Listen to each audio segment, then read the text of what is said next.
Good morning, everyone. My name is Mike Duncan. I wanted to give you a little bit of a travelogue today and a little bit of some of the behind-the-scenes insight into our experience with the Chilean Miner Rescue. If I could have the first slide, please. Of course, our relationship with the Chileans began with our association in the United Nations Committee on the Peaceful Uses of Outer Space. And back in June of this year, a delegation headed by Deputy Administrator Garver, as well as other representatives, including Doug Comstock from the Innovative Partnerships Program and Al Condis from the Office of International and Interagency Relations, and others, went to Vienna to participate in this committee meeting.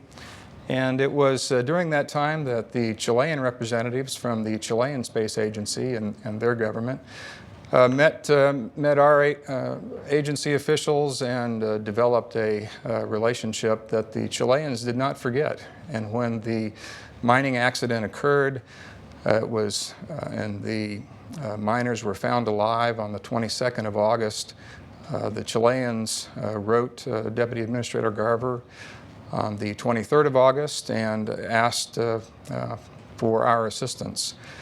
Things progressed rapidly, and Al Condis would tell you that all the interactions that were going on behind the scenes between the Chileans, our agency, and the State Department, he could fill 45 minutes of today's presentation alone, just in all the things that needed to be outlined to get us to Chile.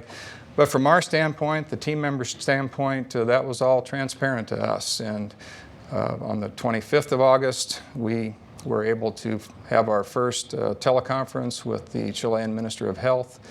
And then the 27th of August, the Chilean ambassador called upon General Bolden here at NASA headquarters. And from that moment, we were on our way to Chile to assess the situation and offer any help that we might be able to have. Next slide, please. So here's just a copy of the letter of thanks that the Chilean ambassador wrote General Bolden the day that he met with him here at NASA headquarters. And with that included a memo from Dr. Manulik, the Minister of Health, outlining some of the questions that the Chileans wanted us to consider, that of medical care and for long-duration confinement, in particular the psychological support that might be necessary.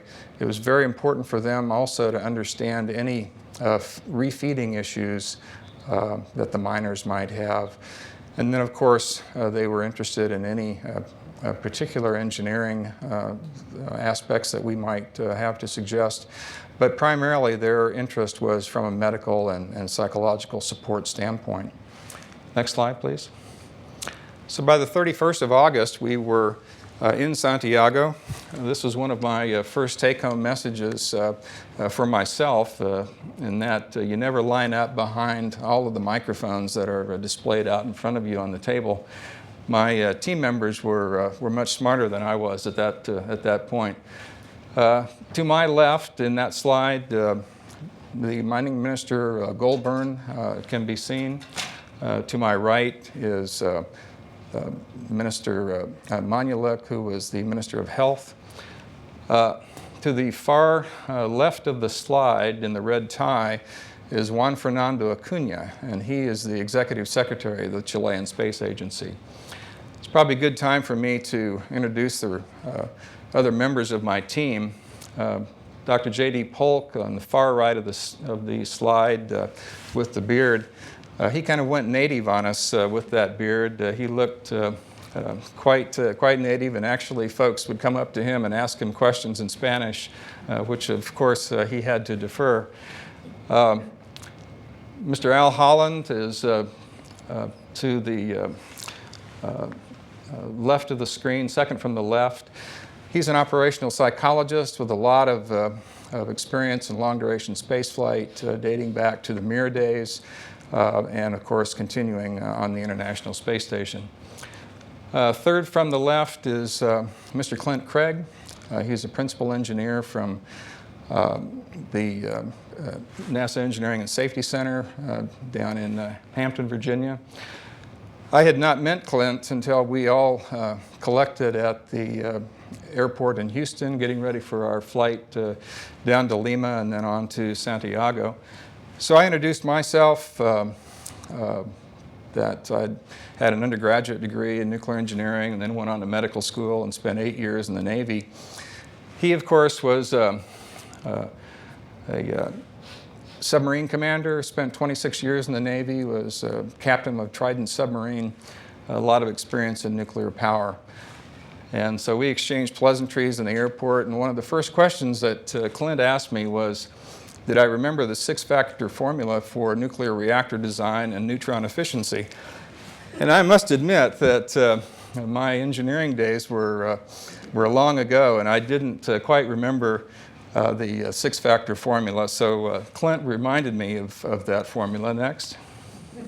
And there it is, if anybody in the audience is particularly interested. But Clint is a consummate engineer and was a great representative of the engineering community while we went to Chile. And of course, when he came back, was very instrumental in getting the technical fellows together from the NESC to help with some of the recommendations for design of the extraction vehicle. Next slide, please. So while we were at the Minister of Mining's offices that first day, we got a very good brief about the situation of the miners. Of course, the miners were trapped 2,200 feet underground. They actually were slightly above sea level because the mining entrance was at about 800 meters above ground. But what had happened was, and you can see it on this slide, a 700,000 ton, what they called mega block. I'm not quite sure that that really describes how big this rock could be, but it actually had shifted over the course of the 100 or plus years that the mine had been in operation. They had done a lot of excavation and had been working around this mega block, and actually the support of that mega block had been excavated away, and it was just that particular day it shifted.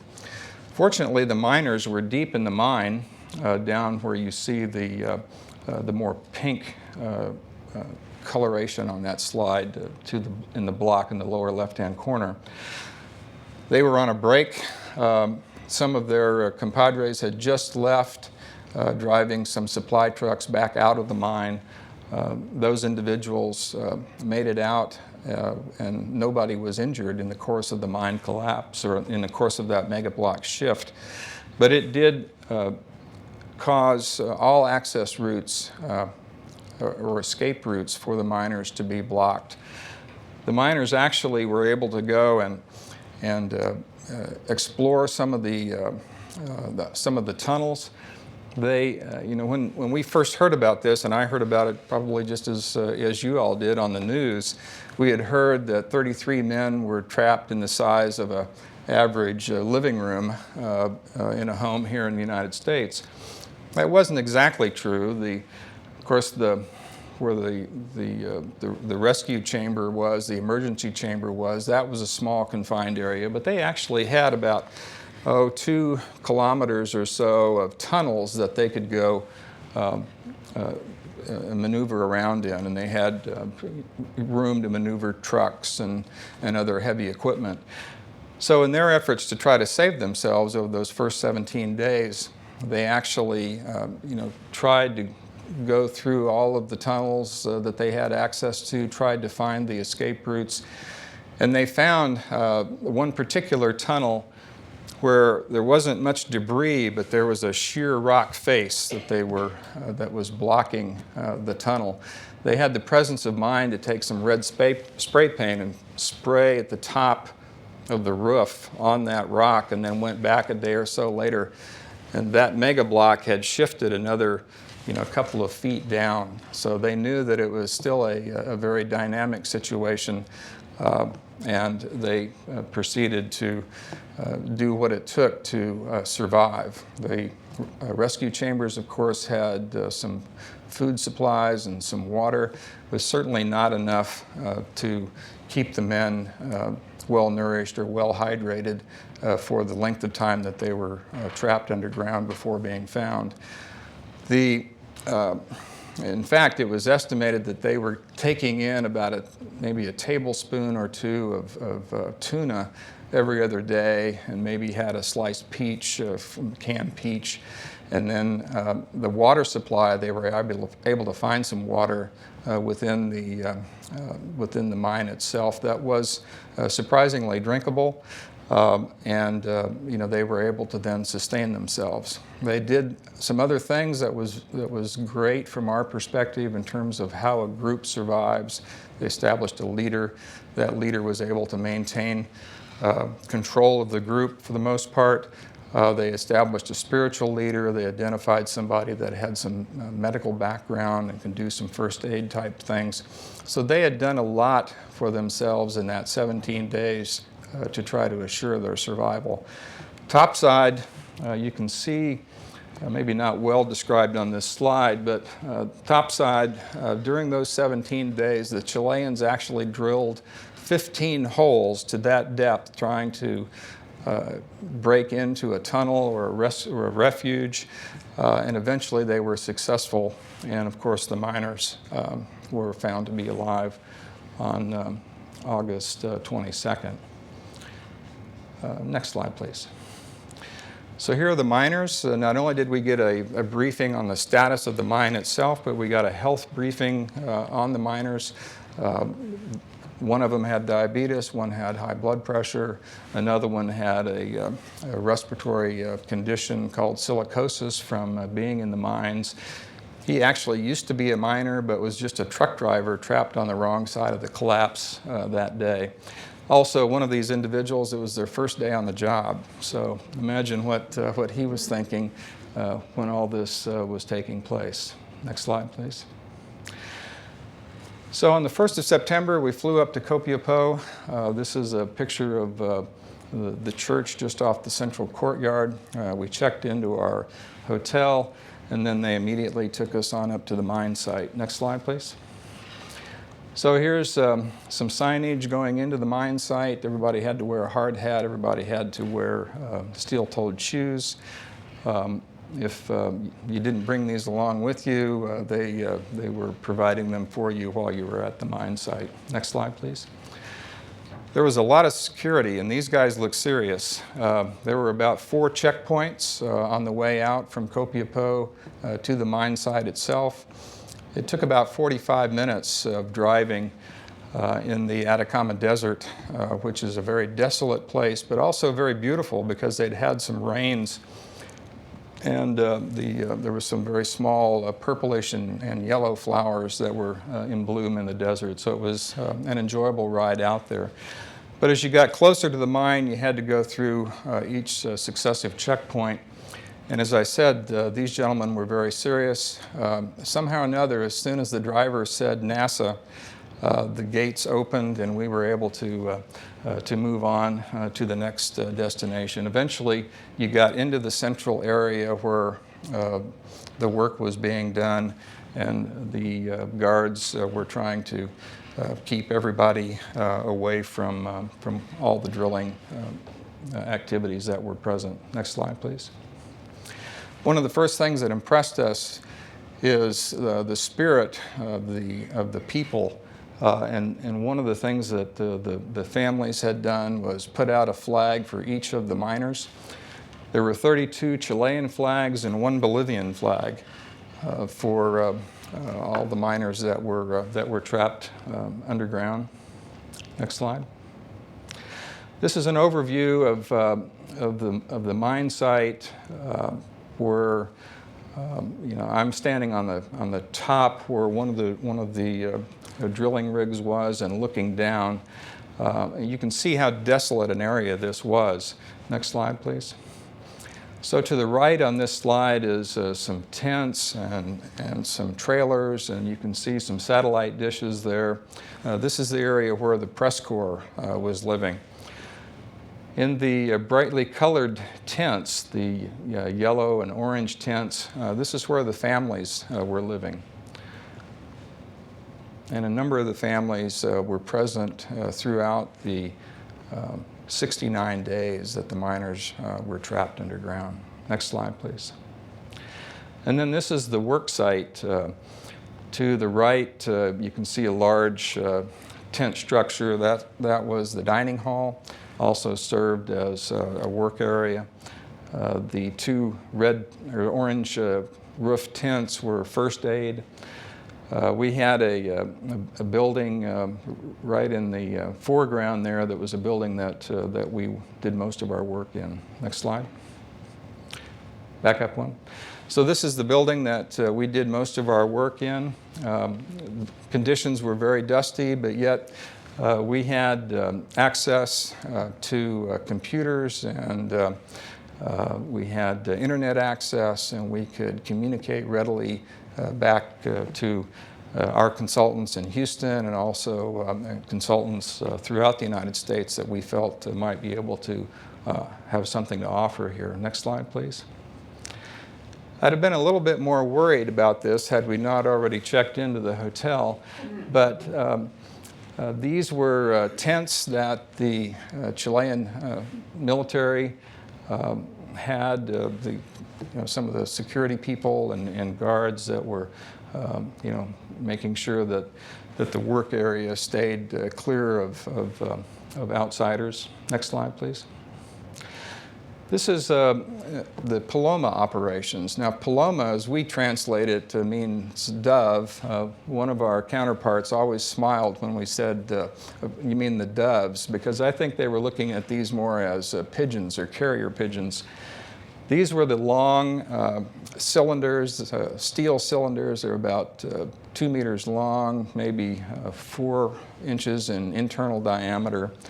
And they would hoist these up and down this 2,200-foot shaft to resupply the miners with food and water and other materials. Next slide, please.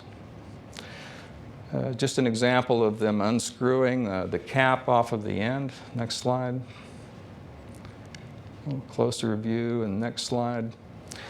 And so they would wrap up foodstuffs or other materials.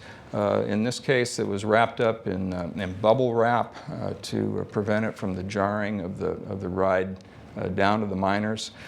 They did this on kind of a 30-minute cycle. It would take 10 minutes to load. It would take 10 minutes for the Paloma to be dropped through the shaft down to the miners. The miners would have 10 minutes to unload it and then load back any materials that they wanted to send topside, messages to the family, whatever. One day in particular, we knew that the miners were getting a little better because one of the miners sent back a dessert to the surface because he didn't like particularly that day what was being served for dessert.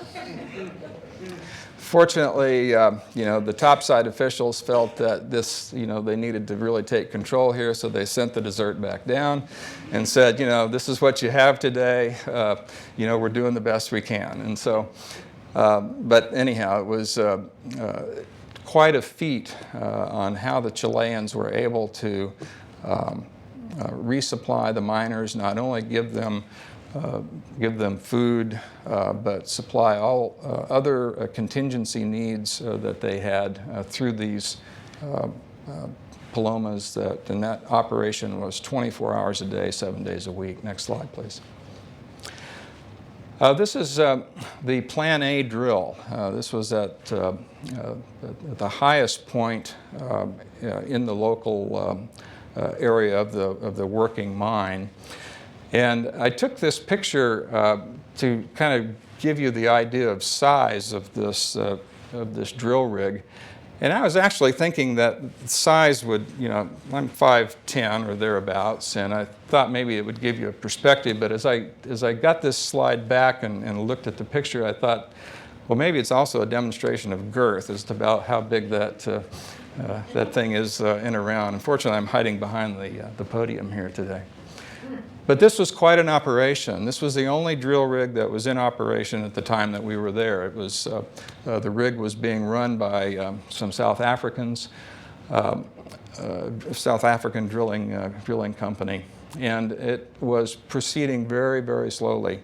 And this is where the initial estimates that it might be December before the miners could be rescued because of this particular rig here. Next slide, please. So as we got to see some other sites at the mine site, this is one of the Paloma sites, and the gentleman in the orange vest is holding a conduit, and they were fabricating a conduit that was going to supply fiber optic cable for audio-visual communication. It would also provide electricity. It was going to provide fresh water, continuous supply of fresh water, and a continuous supply of cool, dry air to help with the conditions down below. The Chileans had hoped to set up some tents below where they could pipe this air in and at least provide an environment away from the heat and humidity. And the temperatures down there were about 90 degrees Fahrenheit. Humidity was about 90%. And they wanted to at least provide them a place to rest and get away from that by supplying this fresh air. Also in this picture, second from the right is an individual dressed in black with a white hard hat on. That is Commander Navarro. Interestingly enough, and we didn't really know this at the time that we went down to meet with our Chilean counterparts, they had also assigned this individual, and he was a Chilean naval submarine captain. So he and Clint Craig, also a former Navy submarine captain, hit it off immediately. And it was just one of the examples of how it was kind of fortuitous how we all came together and blended so well with our Chilean colleagues. The lady that's second from the left in this slide, her name is Sofia. She is a representative of the Chilean government from the Department of Economics. She was very excited to tell us all about the Atacama region, and when you go to the grocery store and you look where maybe some of the white seedless grapes come from, it may well be from Atacama, Chile, and this is the region that we were in. So she was excited to tell us all about these things. Next slide, please. This is Commander Urena. He was a submarine medical officer. Again, he was very fluent in English, spent a lot of time in California while his father was getting a PhD in mathematics. He and JD in particular hit it off well together. Next slide, please. This is the gentleman in the green vest is Dr. Atura. Al Holland was our psychologist. Dr. Atura was the Chilean psychologist taking care of the miners. His first name was Alberto. So the two Als also had a common bond. Next slide, please. And finally, the gentleman in the middle facing us is Dr. Diaz. He was the lead physician. He had a well-organized structure of physicians under him that were able to provide monitoring of the miners on a 24-hour basis so that the miners never were without access to at least medical consultation. In addition, they had set up a network of consultants throughout their country as well as other consultants around the world to talk about various problems, in particular vaccinations. They were wanting to make sure that they had vaccinated the miners against common problems, pneumonia, influenza, meningitis, those kinds of things that you might be concerned about. Shortly after this picture was taken, we went into this room in the background there, and this is where we were able to have our first communication. Actually, it was our first and only communication with the miners. So we were all huddled in there, Dr. J.D. Polk, Dr. Diaz, myself, some others. And they had a phone system at that time set up where we could talk to the miners by phone. And so, you know, Dr. Diaz explained that the NASA physicians were here, and you know, Dr. Diaz asked if I wanted to say hello to the miners. And so in my best Spanish, I mustered up, "Hola, buenas tardes." And the miner that was on the other end of the phone said, "¿Cómo está?" And my Spanish high school teacher, I'm sure, turned over in her grave because I couldn't think of what to say next. So Dr. Diaz whispers, "Say bien, bien." So I said, "Bien." Well, JD is over, Dr. J.D. Polk is over in the corner. He's just shaking his head, just couldn't believe that I was so inefficient in at least, you know, saying hello and that I'm doing fine in Spanish. But anyhow, we managed to continue, you know, talking to the miners, and they would relay, you know, some things that we were, our Chilean counterparts would relay in Spanish what we were saying in English. Well, the next day in the newspaper, lead article in the newspaper says, Dr. Mike Duncan, NASA team leader, speaking to the miners in Spanish. So I got a lot of good press while we were down there. So it can go both ways sometimes. The other thing that the miners did when we made, you know, said our hellos to them was, and I know you've heard this chant that the Chilean people do. It's chi chi chi le le le mineros de Chile in this particular circumstance. And so, you know, once the miners knew that we were there, they all congregated and they did this chant for us, which demonstrated to us not only how welcoming they were for us to be there, but, you know, what great spirit that they were in despite the challenges that they were facing. So it was quite a moment for us, for them to do that for us. Next slide, please. At the end of each day, the Chileans that were working the drill rigs, supervising the drill rigs, or supervising the medical and psychological activities, we would meet. They would meet, and we were allowed to sit in on these meetings. They would summarize what had happened during the course of the day and what the plan was going to be for the next day. And then they would all go down to a tent that was set up specifically to communicate with the miners' families. And so this first day we were introduced to the miners' families, and we were each allowed the opportunity to say hello to the miners' families. Al Holland, who is our operational psychologist, who has a lot of experience in dealing with our astronauts on orbit, dealing with their families, understanding their needs and concerns, really made quite a passionate speech to the family members that day.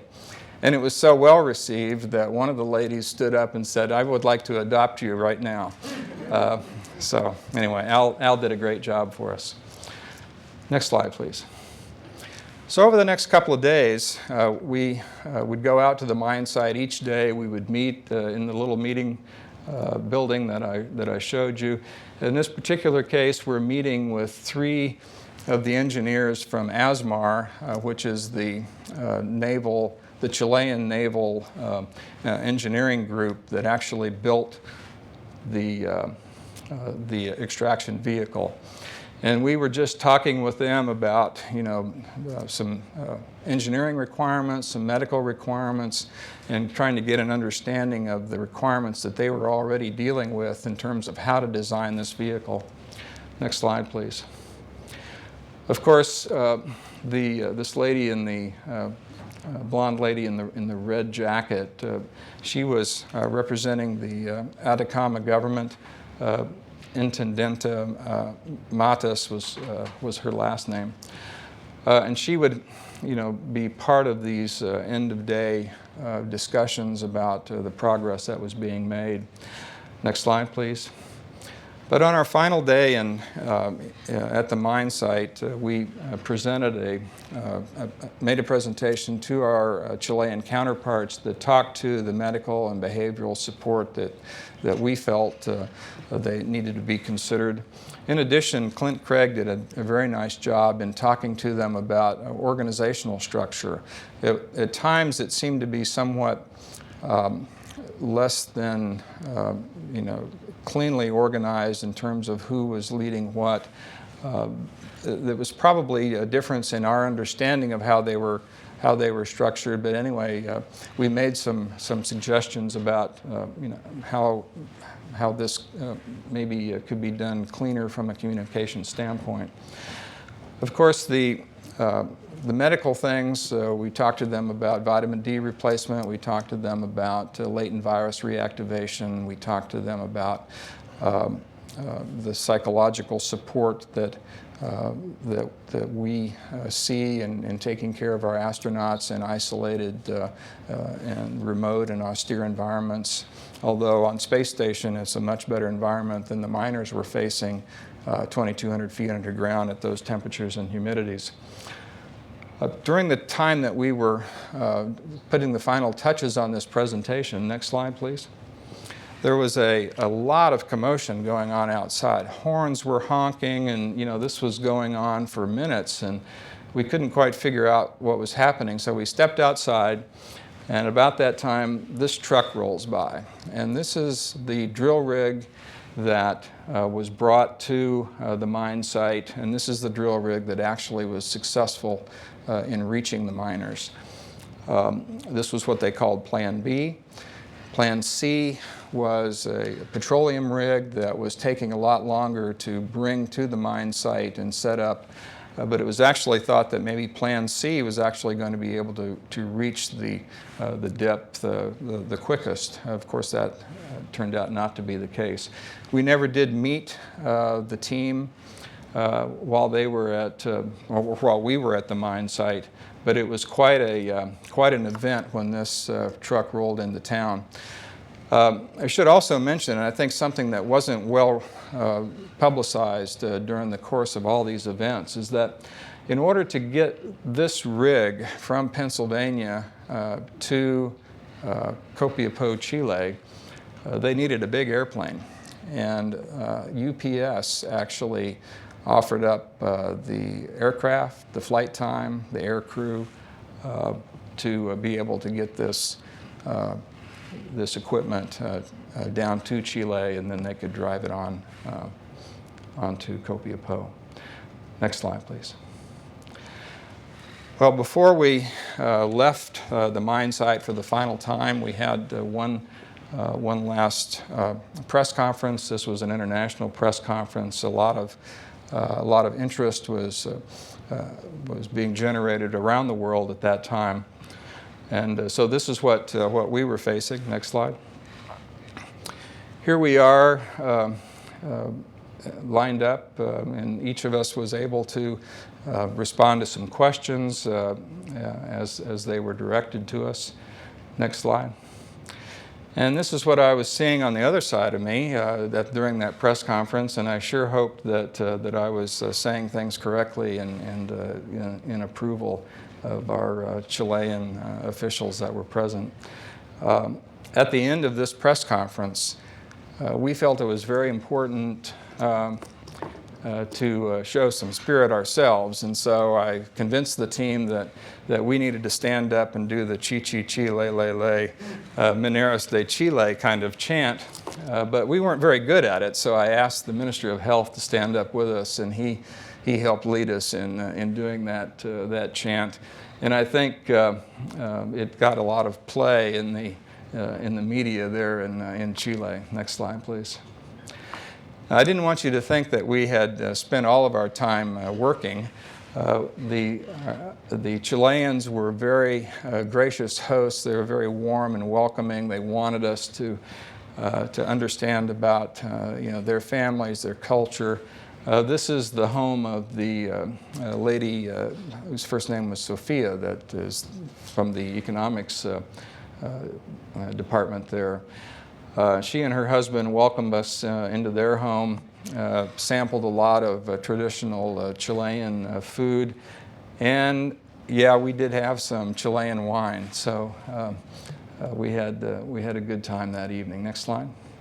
And of course, the following night we did the same thing all over again. This is Dr. Diaz's home, but it was at this point that Dr. J.D. Polk commented that when we came to Chile, we came as representatives of our agency or representatives of our government, but that we were actually leaving as friends. And I think you couldn't have said that better, because this group of people that you see around this table are Chilean colleagues, whether they were medical physicians, whether they were psychologists, whether they were submarine commanders and engineers. We all blended so well and worked so well together. It was really quite refreshing. Next slide, please. But when we got back to our hotel that night, of course, this was the 200th anniversary of the country of Chile, and they had an all-night party going on just outside our hotel where they were playing, and actually they were supposed to count down 1,000 songs. I'm not sure if there was individual songs or they just could replay some of them over and over again. But anyhow, they were down to about 500 when this slide was taken. So they had more to go, and they were still playing the next morning when we left the hotel. Next slide. After we left, of course, things continued to progress at the mine site. As you can see in this slide, we have the Plan A rig at the top, the Plan B rig kind of at the middle, and then the Plan C rig, the oil platform, in the far left-hand part of this slide. Next slide.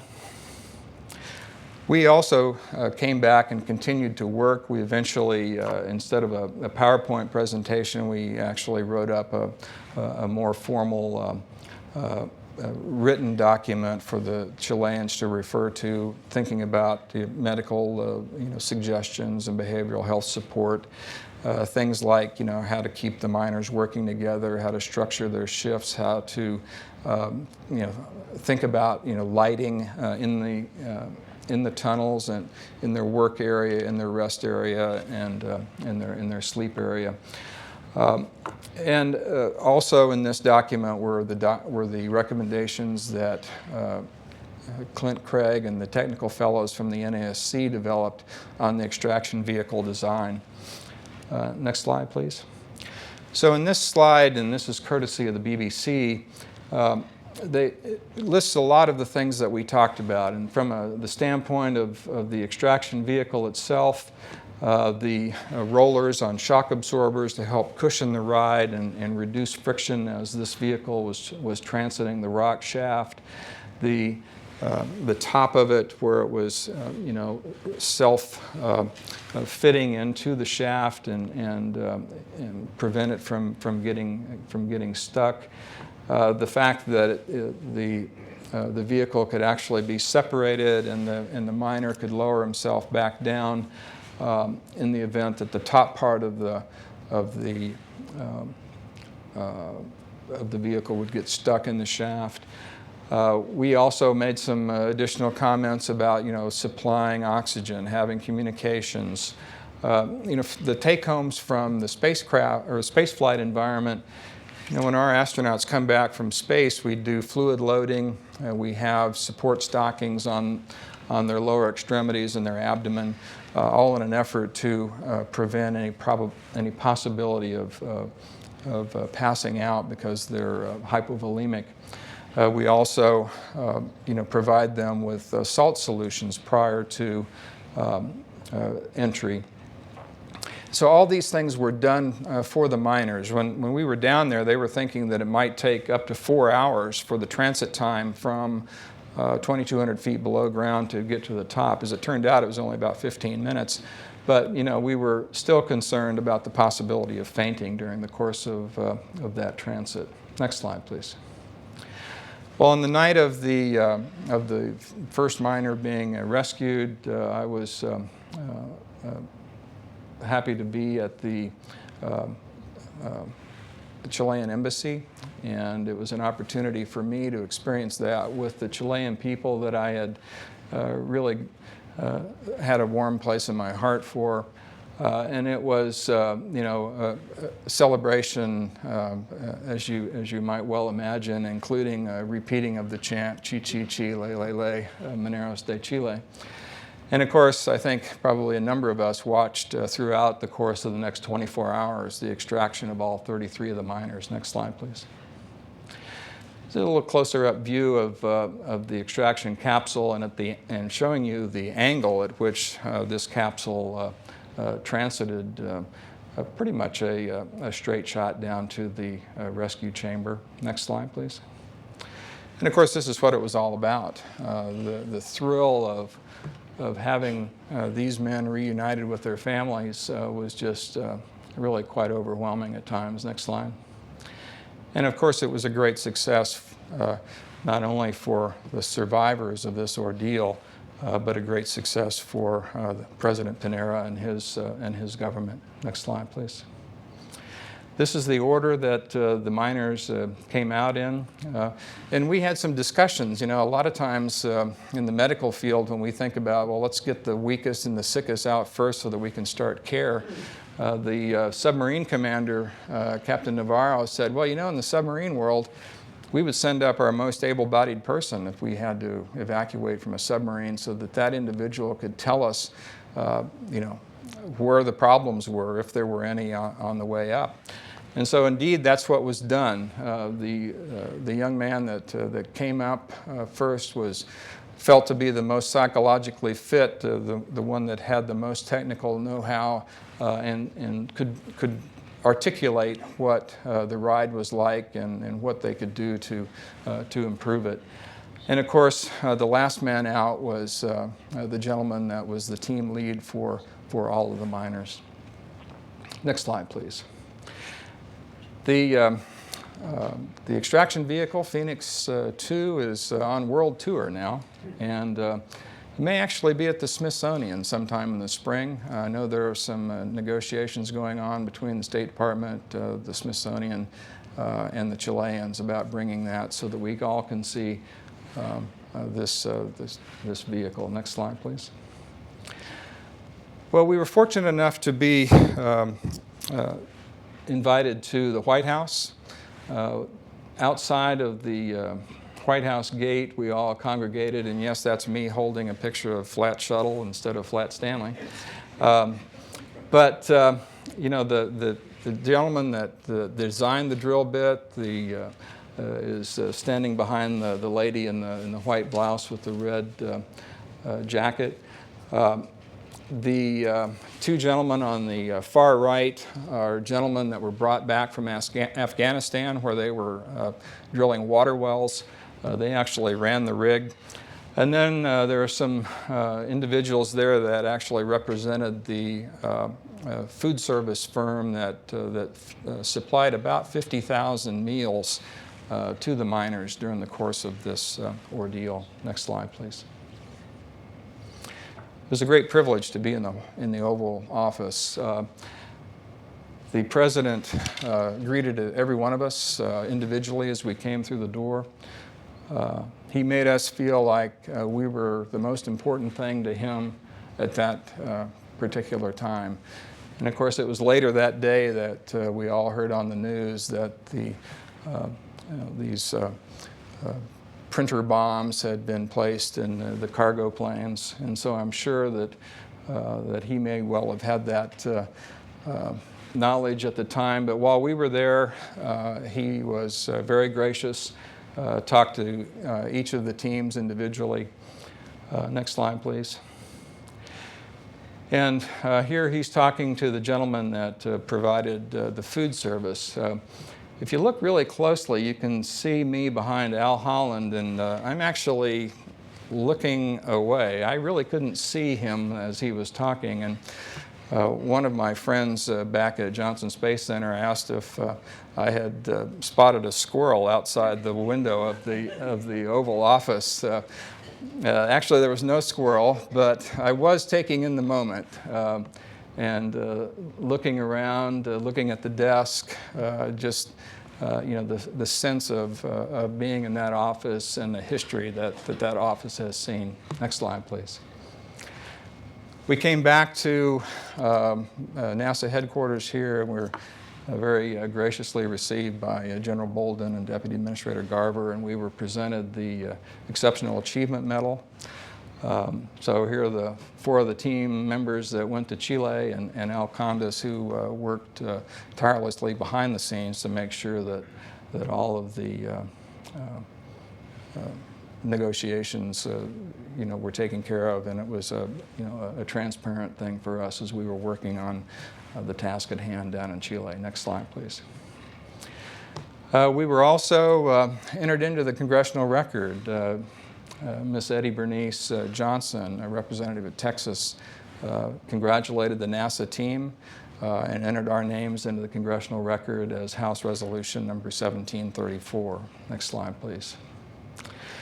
And in closing, I just wanted to make the comment that the things that we recommended to the Chileans, these are the things that we do every day. We write recommendations for spacecraft, whether that's engineering recommendations, whether it's medical recommendations, design things for spacecraft.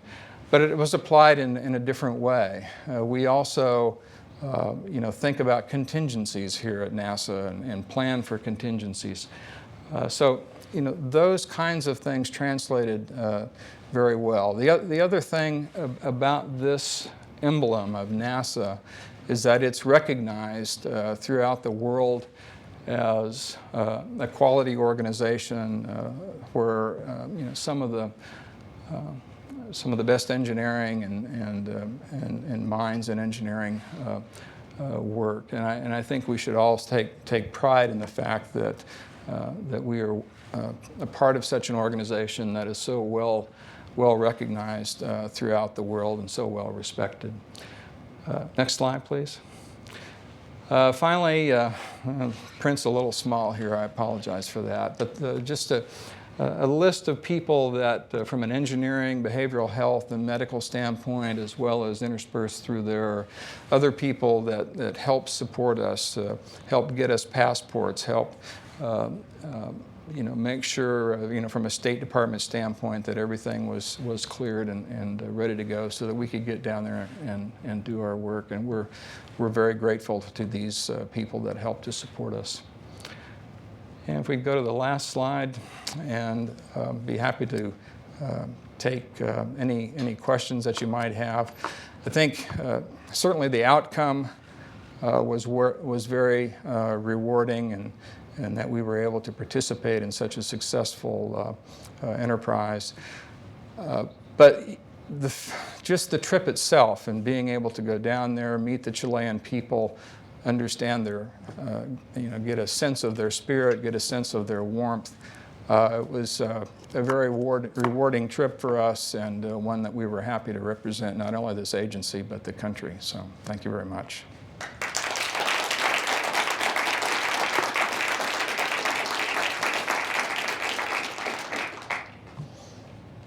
So any questions? You said it was 90 degrees below the surface, yet everyone up top was in coats. Mm-hmm. Well, first of all, think of it that we were 800 meters above sea level in the mountains. It was, kind of the tail end of their winter.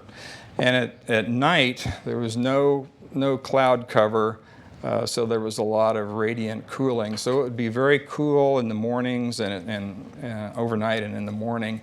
And then it would warm up during the day. And you probably saw some of the pictures where we were carrying our coats and that sort of thing. Now this is a very seismically active region.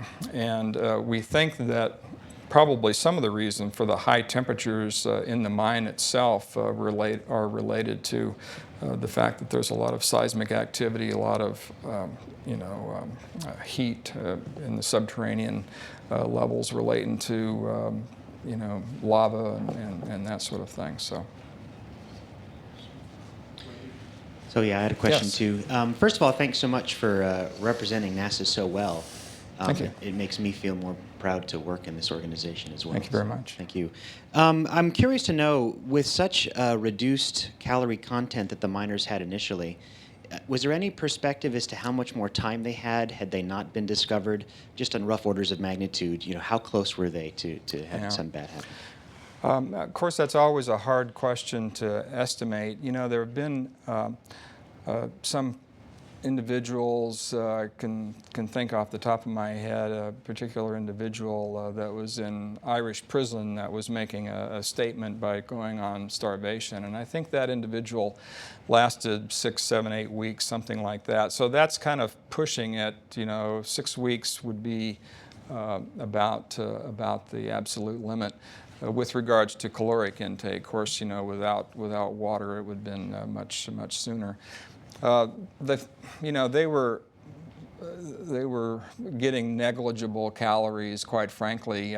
Interestingly, when we got our first medical brief, the Minister of Health said, "Now we do have a problem." He said, "By the height and weight and abdominal girth measurements that we knew of the miners going in, there's 9 or 10 of these guys that aren't going to fit in the capsule based on the internal size of the rescue capsule as it was designed at that time."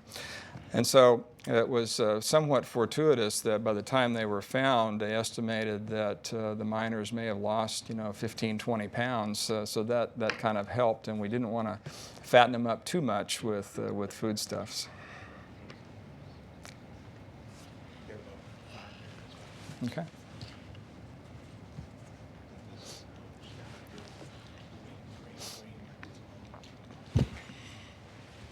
Thank you again for an excellent presentation. I had the privilege of also being here, Dr. Polk, present on this as well. You've both been very humble about your activities in this area, and rightfully so. Credit to the Chileans for their endeavors and their activities. But I wonder if you could speak a little bit more specifically on exactly the kinds of things from a medical perspective that we were able to share with the Chileans that they were able to put to use. Sure. I think that it's, as you point out, very important for us to recognize that we were there as consultants, and any of the things that we talked to them about were provided to them for their consideration. We did not do direct medical care. We did not do direct psych support. We did not do direct engineering design work or doing any of the engineering building. It was all a Chilean effort, and they were, quite frankly, writing the book on how you do a rescue of 33 men from 2,200 feet below the surface in these kinds of conditions. So it's very important for us to understand that the Chileans were the ones that made the decisions and executed the rescue itself.